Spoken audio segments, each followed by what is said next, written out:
A.J. Brown breaks silence on feud with Eagles coaching staff. This week, social media was flooded with reports and speculation that Eagles Pro Bowl wideout A.J. Brown was embroiled in a feud with the team's coaching staff. Today, Wednesday, January 3rd, though, the fifth-year wide receiver spoke to the media and tried to put those rumors to bed. The Eagles have lost 4 of their last 5 games after starting the year 10-1. Just a week ago, on December 26th, fellow wideout Devonta Smith spoke to the media directly, saying, as an offense, "We're not where we want to be. I'm not satisfied. Yeah, we got 11 wins. I'm not happy. It needs to be better for what I want to do, what everybody else in here wants to do, what we want to be. We're nowhere near that. So no, I'm not happy." It wasn't just one incident that led to speculation of a feud. Looking back, the phrase "I'm not happy" had to have colored the way reporters processed Brown's lack of response and not meeting with the media for 2 straight weeks, and then this past Sunday when he said, "I'm not about to talk. There's nothing to say." What also added to media members assuming Brown's frustration, aside from him being visibly upset on the sidelines, was a report from Marcus Hayes of the Philadelphia Inquirer. In his article, Hayes reports that, according to teammates, Brown was dissatisfied with the coaching staff due to his lack of usage in the second half against the Cardinals. All of this, along with critiques of offensive coordinator Brian Johnson's play calling and head coach Nick Sirianni's handling of post-game interviews,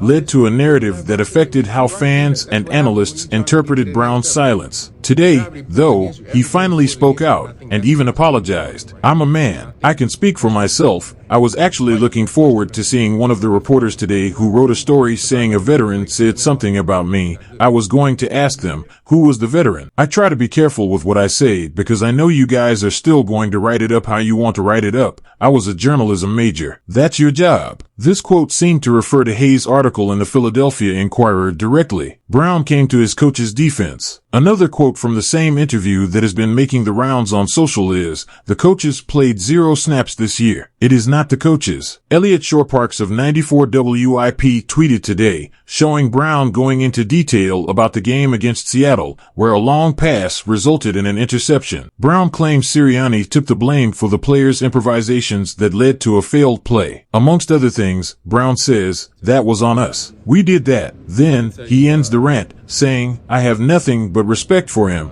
talking about his head coach. Brown also talked about the highly criticized final drive of the Cardinals game, saying, "Brian Johnson is getting crucified on the play call on that second play. If somebody goes to the left and blocks a certain person, it's a 30-yard TD by Jalen." Jason Kelce also came to Johnson's defense on his podcast New Heights, where he breaks down the thinking behind the play calling and what went wrong. Brown's words could serve as a catalyst, but is it too little too late? It's been a tough stretch. But hearing this level of authenticity and loyalty from a star player like Brown is what's needed if this Eagles team is going to make a turn before the playoffs. In his own words, "We're right there. All this freaking adversity, we're right there." That's what happens when you try to get to the next step. Gravity pulls against you. Everything pulls against you. And I think we're going to fight through it, push through it, and be fine. We have the right people in this locker room. We're going to get it right.